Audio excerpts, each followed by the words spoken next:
Existen muchas formas de eliminar a los microorganismos patógenos que invaden el organismo. Pueden ser de tipo simbiontes, del tipo saprófitos o del tipo parasitarios. Si nos vamos al tercer reino biológico, al reino fungi, los hongos son unas formas de vida bastante características, pero que eso sí, comparten muchas similitudes con el resto del reino Eukarya. Por ejemplo, la protección del propio ser vivo, es decir, del propio hongo, mediante una génesis o protección por una pared o membrana celular. Para poder atacar y destruir a ciertas cepas fúngicas o cepas de hongos, podemos utilizar distintas vías, pero hay una que resulta muy efectiva: destruir su pared celular o inestabilizarla todo lo que se pueda. Aquí es donde entra la mayoría de los antifúngicos existentes, como por ejemplo tenemos el grupo de los imidazoles, el voriconazol, el fluconazol o el ketoconazol. Sin embargo, poco después de la mitad del siglo XX, se descubrió un antifúngico muy potente y que todavía se sigue utilizando a pesar de la cantidad de efectos adversos que posee.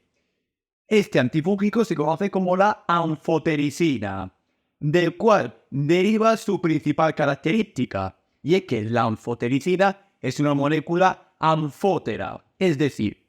una molécula o una sustancia química que se puede expresar o puede considerarse tanto como un ácido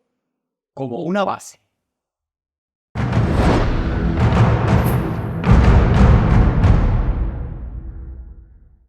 La anfotericina es un fármaco que pertenece a la familia farmacológica de los antifúngicos, también conocidos como los antimicóticos. Y dentro del ámbito químico o bioquímico, la anfotericina se considera dentro de la familia de los polienos, siendo el primer fármaco de esta propia familia bioquímica.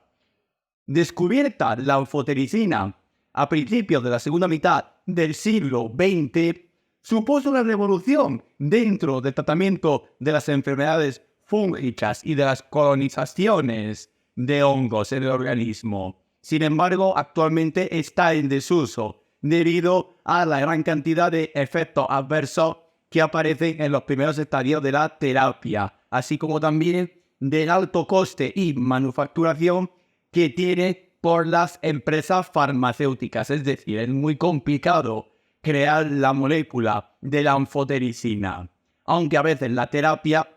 o mejor dicho, el beneficio de la terapia compensa a lo que es el riesgo. La anfotericina la podemos encontrar en el mercado sanitario y farmacéutico bajo diversos nombres comerciales, como por ejemplo el de Anfotec. Y tenemos que saber que la anfotericina debe su nombre a la principal característica química de la propia molécula, y es que la anfotericina es una sustancia anfótera, es decir, en las reacciones químicas se puede considerar o se establece tanto como un ácido, así como una base.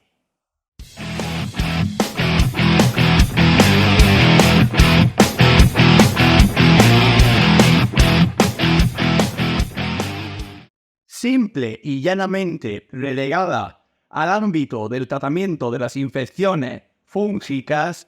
la anfotericina está indicada en el tratamiento de cualquier micosis, sea local o sistémica. Aunque debido al alto coste y manufacturación de la anfotericina, se suele reservar para enfermedades micóticas o micosis sistémicas que sean graves o que tengan un pronóstico bastante crónico o reservado, para lo cual se utilizarían para enfermedades micóticas algo más leves otras sustancias como por ejemplo los imidazoles, la familia de los imidazoles antifúngicos, o por ejemplo la caspofungina.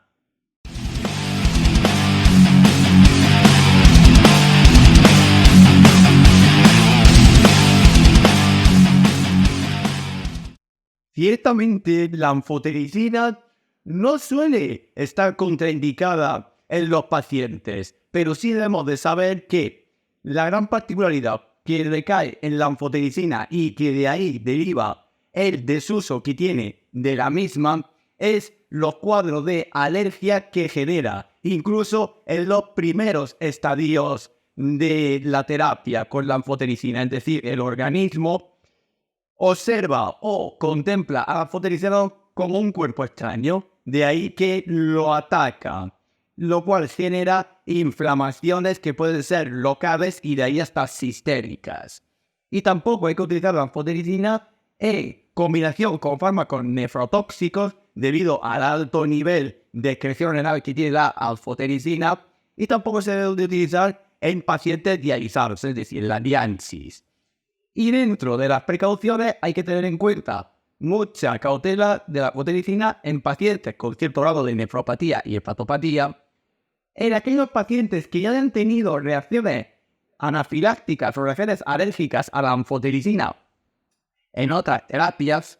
también hay que tener cuidado en pacientes extremos, como por ejemplo en pediatría o en geriatría, donde la adversidad puede ser incluso aún más perceptible. Hay que monitorizar al paciente en los electrolitos, de que como veremos en el mecanismo de acción de la anfotericina, esta interactúa con los principales iones o electrolitos del organismo, especialmente con los iones potasio, sodio y magnesio. La anfotericina se puede administrar por perfusiones, por lo cual hay que revisar la bibliografía de dosis que hay de la misma. Y por supuesto, la dilución de la anfotericina siempre, absolutamente siempre, será en sueroterapia de tipo glucosada, ya que la anfotericina se inestabiliza en disoluciones salinas. Y por supuesto, hay que revisar las interacciones de la anfotericina con el resto de la farmacología existente.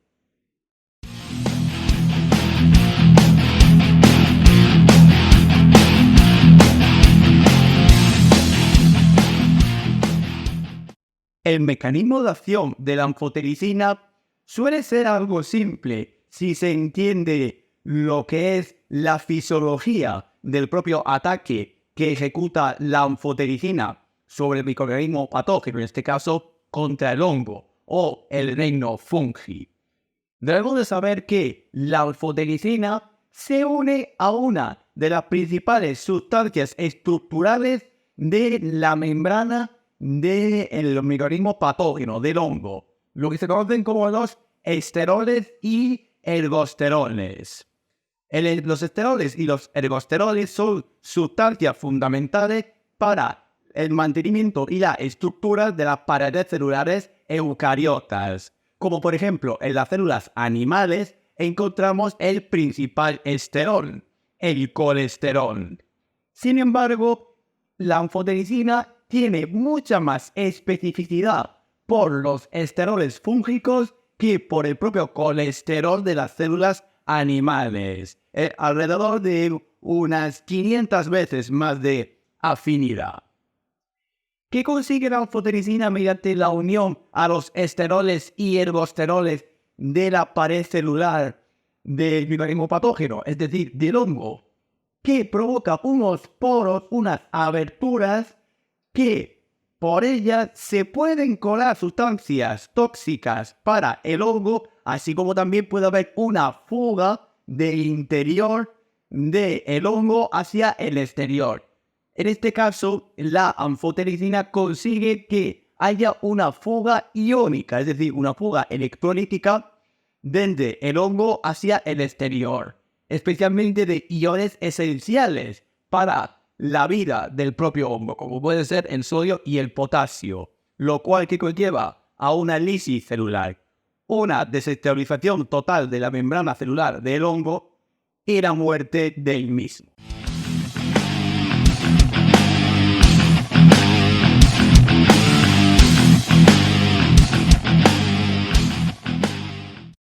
La vía de administración más usual de la anfotericina es la vía parenteral, tanto de tipo intravenosa periférica como intravenosa central, pero siempre recordando que la anfotericina debe diluirse y administrarse en soluciones glucosadas. Pueden ser del 5, del 10 o del 20%. Pero es muy importante recordar que la anfotericina solo tiene estabilidad dentro de estas disoluciones de fluidoterapia. Por ejemplo, si mezclamos la anfotericina con sustancias salinas, por ejemplo, suero salino fisiológico al 0,9%, la anfotericina directamente se inactiva, pasa a ser fútil, por lo cual ya no serviría para su función como antifúngico, por lo cual es muy importante recordar que la anfotericina siempre se debe de administrar mediante disoluciones glucosadas.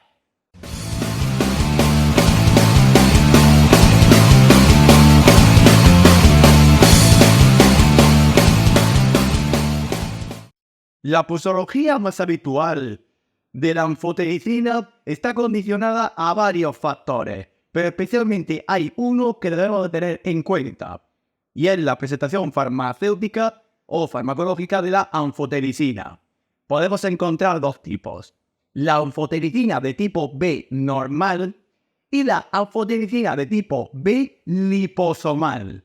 La diferencia que hay entre las dos recae en que la anfotericina B liposomal, la propia sustancia química, está rodeada o encapsulada dentro de una bicapa lipídica, lo cual le permite una mayor estabilidad. Pero aún así apenas hay diferencia entre una o la otra, aunque se ha demostrado que la anfotericina de tipo B liposomal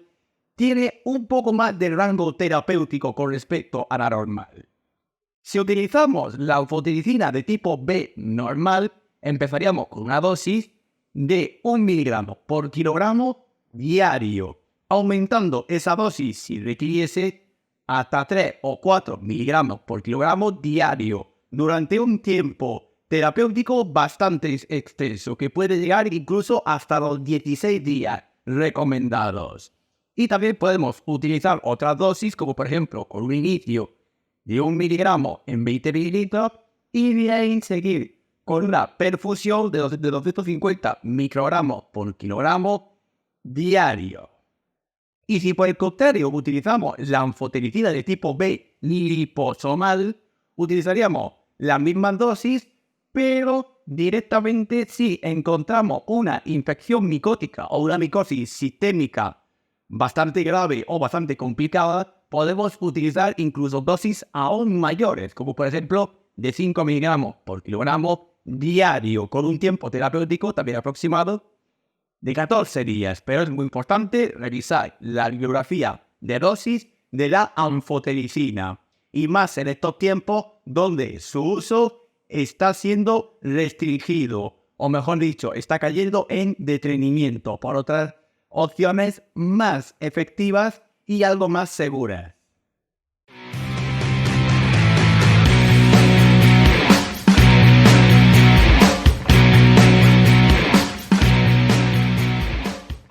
Refiriéndonos a la compatibilidad e incompatibilidad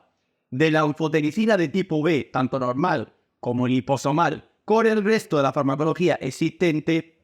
deberemos de realizar una exhaustiva revisión bibliográfica de todos los fármacos que se pueden mezclar a la vez o no con la anfotericina, aunque tampoco se dispone de muchos datos, ya que la anfotericina se recomienda administrarla en solitario, incluso a poder ser por vía única o por luz de la vía central única, por lo cual la anfotericina de tipo B normal apenas tiene información sobre la compatibilidad e incompatibilidad farmacológica, mientras que la anfotericina de tipo B liposomal sí posee algo más de información debido a que se utiliza mucho más que la de tipo B normal. Y por supuesto hay que revisar las interacciones de la anfotericina con toda la farmacología actual. Tenemos que saber que hay ciertos fármacos que aumentan el riesgo de nefrotoxicidad si se administran a la vez con la anfotericina o de forma concomitante, como pueden ser algunos antibióticos, como por ejemplo la ciclosporina o algunas cefalosporinas y betalactámicos, así como también con sustancias quimioterápicas, es decir, antineoplásicos. Mucho cuidado con la utilización de la anfotericina en el ámbito oncológico. Y también la anfotericina puede provocar un aumento de la hipopotasemia, es decir, una disminución drástica de los niveles de potasio en el organismo si se administra a la vez con sustancias como por ejemplo con los corticoides o con los diuréticos que directamente drenan la cantidad de iones esenciales en el organismo junto con la anfotericina.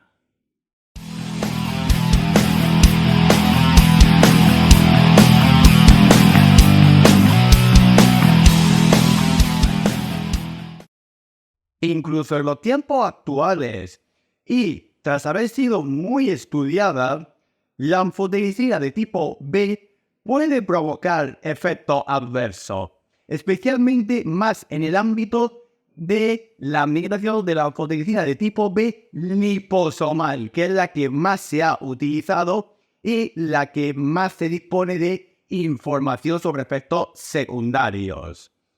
Algunos de estos son la aparición de hipotensión arterial, cuadros de arritmogenia y también cierta aparición de dermatopatías, como por ejemplo urticarias, rasgos cutáneos o pruritos y erupciones. Uno de los principales efectos adversos de la anfotericina y el cual ha supuesto casi el comienzo de la retirada gradual progresiva de la anfotericina es que la misma puede provocar reacciones anafilácticas, es decir, cuadros alérgicos, ya que el organismo no distingue a la anfotericina como una sustancia terapéutica, sino como algo ajeno, algo que puede ser peligroso para el organismo, aunque ejerza la propia anfotericina un efecto beneficioso en el mismo para el tratamiento de las enfermedades fúngicas, por lo cual el cuerpo ataca a la anfotericina y eso puede crear inflamaciones locales en sitios críticos, como por ejemplo en la garganta, mediante la obstrucción de las vías aéreas.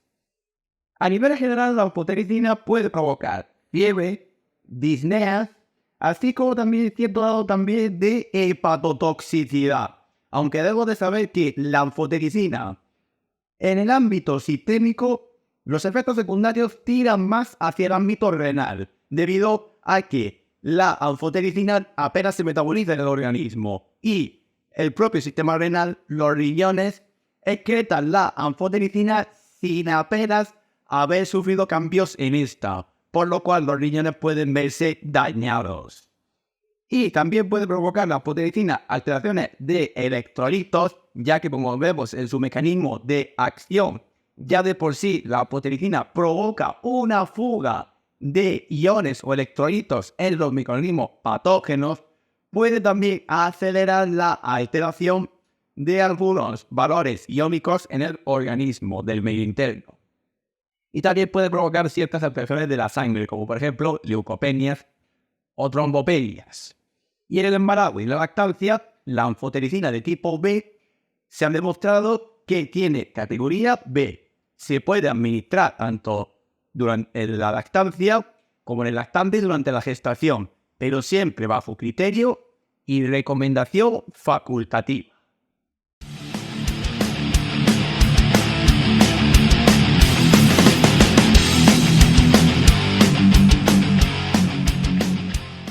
Finalmente, hemos de decir que la anfotericina de tipo B, tanto normal como liposomal,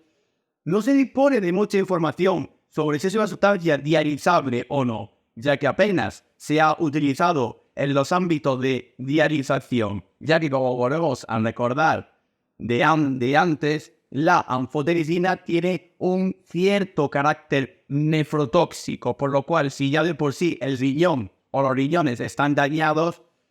mejor evitar un daño aún mayor si el paciente está en diálisis. Y usualmente no suele requerir un ajuste de dosis. Ni siquiera en pacientes con un alto grado de nefropatía. Directamente no se utiliza la anfotericina y se cambian a otras alternativas antifúngicas algo más seguras. También tenemos que saber que la anfotericina Antes de administrarla, se recomienda realizar un test previo de alergia para saber si el paciente no va a presentar reacciones anafilácticas por la administración de la anfotericina. Es muy importante ser precavido en este ámbito. Y también decir que tenemos que revisar la bibliografía de dosis de la anfotericina, incluso en la detracción del uso de la misma en los tiempos actuales. Y también vamos a recordar que la anfotericina, una de las causas también por las cuales apenas se utiliza, es debido al alto coste y manufacturación que tiene la anfotericina como polímero complejo que es, por lo cual a las farmacéuticas se les requiere una gran cantidad de inversión y de tiempo.